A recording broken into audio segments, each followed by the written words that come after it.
जी इम्तियाज़ खोसर साहब इन वक्त असी पेपर्स से गाला रहे आहियूं, कॉपी कल्चर ते गाला रहे आहियूं, मुख्तलिफ असी सिटीज़ जी सूरत हाल मालूम कई आहे। इन वक्त हैदराबाद में मौजूद आहियो, हैदराबाद जा रिपोर्टर आहियो। इन संगीन मौज़ू ते तव्हां छा ॻाल्हाईंदा, छा ॿुधाईंदा त कॉपी कल्चर हैदराबाद में कीअं पियो हले? जी बिल्कुल हिकु ॾींहुं अॻु खां इहे तइलीमी बोर्ड हैदराबाद जे मातहत 11 12 क्लास जा सालियाना इम्तिहान शुरू थिया आहिनि। असां ॾिठो आहे त जीअं ई इम्तिहान शुरू थिया आहिनि त जेका कापी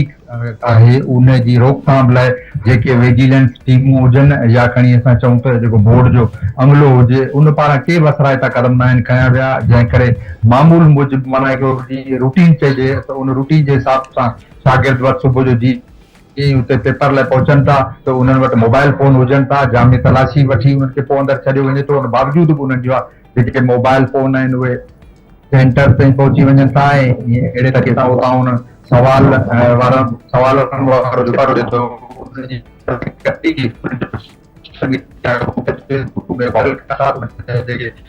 मौजूद हुजनि था या दोस्त हुजनि था, सिंडिकेट हुजनि था, उहे उन्हनि खे हिकिड़े हिकिड़े सवाल जो जवाबु लिखी ॾियनि था ऐं ईअं ई कापी करे हू पंहिंजो जेको पेपर आहे उहो आसानी सां हल करे वापसि अचनि था। तइलीमी बोर्ड जी दावा आहे त उन्हनि पारां विजिलेंस टीमूं जोड़ियूं वियूं आहिनि, उनजो तइदाद 25 आहे। अॼु ॿियो ॾींहुं हो 12 दर्जे जा जेके शागिर्द ऐं शागिर्दियाणियूं आहिनि, लॻभॻि इन्हनि जो जेको तइदाद आहे उहो 69,800 ॿुधायो पियो वञे।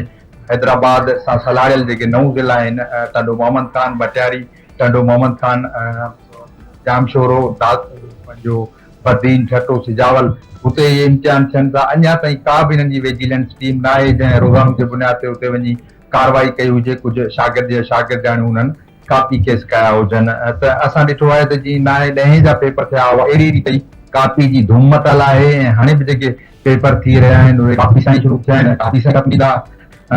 21 अप्रैल खां जेके पेपर शुरू कया विया आहिनि, 28 अप्रैल ताईं उहे 12 दर्जे जा हूंदा ऐं 29 अप्रैल खां वरी 7 मई ताईं 11 दर्जे जा शागिर्द ऐं शागिर्दियाणियूं आहिनि उहे बि इम्तिहान ॾींदा। जेकॾहिं असां इंतिज़ामी लेवल जी ॻाल्हि कयूं त हैदराबाद जो जेको कमिश्नर आहे फयाद हुसैन अब्बासी, उन पारां कलम 144 लागू कयो वियो त जेके सेंटर्स आहिनि ख़ासि करे हैदराबाद सां या जेके सलाड़ियल ज़िला आहिनि उते उन्हनि सेंटर्स जे अहाते में या आस पास वारनि इलाइक़नि में कलम 144 लागू थियल हूंदो। पर असां ॾिठो आहे त उमेदवारनि जा हामी जेके आहिनि उहे टोलनि जी सूरत में उते सेंटर्स जे ॿाहिरां अची बीहनि था। फोटो स्टेट मशीनूं जेके आहिनि उहे मामूल मूजिबि खुलियल हुजनि थियूं, पर उन ते किथे बि असांखे इंतिज़ामी जेका कार्रवाई आहे उहा का नज़र नथी अचे। फोटो सेशन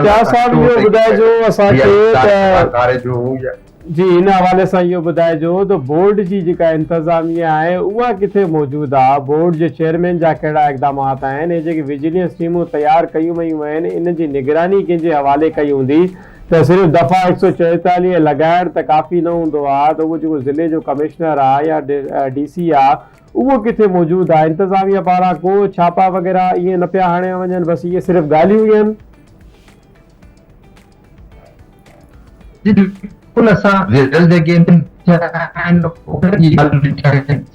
हिकिड़ो लेटर कढणो हुजे त कलम 144 सां लागू करे छॾियो आहे, पर उनजी जेका इम्प्लीमेंट हुजे थी या उन कलम ते या उन कमु कराइणो हुजे थो उहो इंतिज़ामिया उन लाइ को बि तोरक वठण लाइ तयारु न आहे। फोटो सेशन जी जेकॾहिं असां ॻाल्हि कयूं त कमिश्नर हुजे Fayad Hussain Abbasi, deputy commissioner Zainul Abidin Memon हुजे, DIG तारिक धारे जो हुजे, उहे कंहिं सेंटर ते या कंहिं अहिड़ी हंधि पहुचनि था कराए वापसि वञनि था, का बि कापी कान्हे ऐं नई कापी जो को रुझान आहे। जॾहिं उमेदवार सुबुह जो जेके मोबाइल फोन आहिनि उहे उमेदवारनि जे खीसनि मां मिलनि था, थोरी देरि खां पोइ जेके हुजनि था इम्तिहानी सेंटर ते जा उनजो जेको अमलो नायब कासिम पटियाला चौकीदार उहे बि उन्हनि ॿारनि खे वञी इहे मोबाइल फोन ॾियनि था त साईं जीअं पेपर अचे थो फोटू ठाहिनि था। फोटू ठाहिण खां पोइ पेपर जॾहिं वायरल थी थो वञे 10 या 15 मिंट में त आसानी सां सॼी जेका रेंज आहे उनमें उनजा जवाब पहुची वञनि था ऐं आसानी सां कापी ज़रिए इहो पेपर हलियो।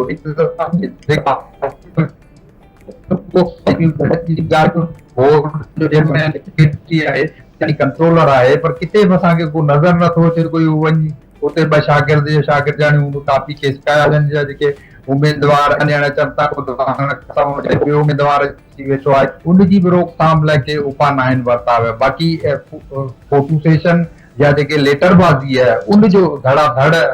जेको आहे कमु जारी आहे। इंतिज़ामिया पारां दावा कई पई वञे त कापी रोकण लाइ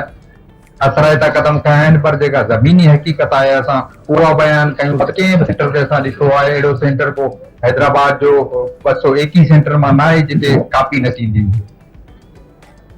ठीकु आहे, इम्तियाज़ साहब इहो ॿुधाइजो, इहे बि रिपोर्टूं असां वटि साम्हूं आयूं त जेके बोर्ड जा सेंटर क़ाइमु कया विया आहिनि उहे बि बाक़ाइदा उन्हनि जी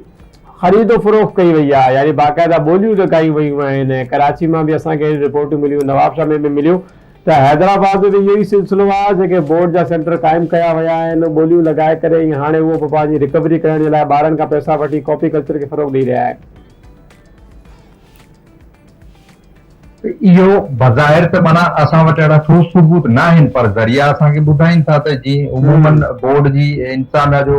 तरीक़ेकार हुजे थो त हू शागिर्दनि खे या मख़सूस जेके इलाइक़ा आहिनि या जंहिं स्कूल खे उन्हनि खे लिफ्ट कराइणी थी त रिज़ल्ट उन्हनि जी सुठी हुजे, उन स्कूल मां ई ख़ुदा न पैसा वठनि या ॿियूं शयूं जेके मरातूं आहिनि उहे वठी सघनि, त उन लाइ इहे कनि था।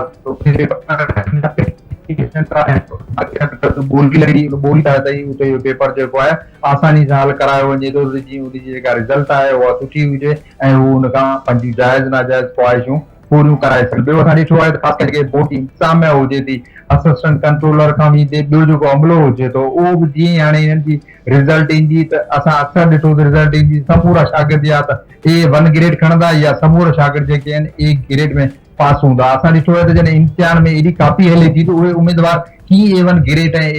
A ग्रेड में पास थियनि था ऐं उन्हनि खे वरी शील्डूं ऐं इनाम बि ॾिना वञनि था। त अहिड़ी रीति माना बोर्ड जो जेको रुझान आहे उहो कापी कल्चर ते आहे, कापी कल्चर जी रोकथाम लाइ इन महिल त बेवक़्त आहे। ठीकु आहे, इम्तियाज़ खोसर साहब तव्हांजी महिरबानी।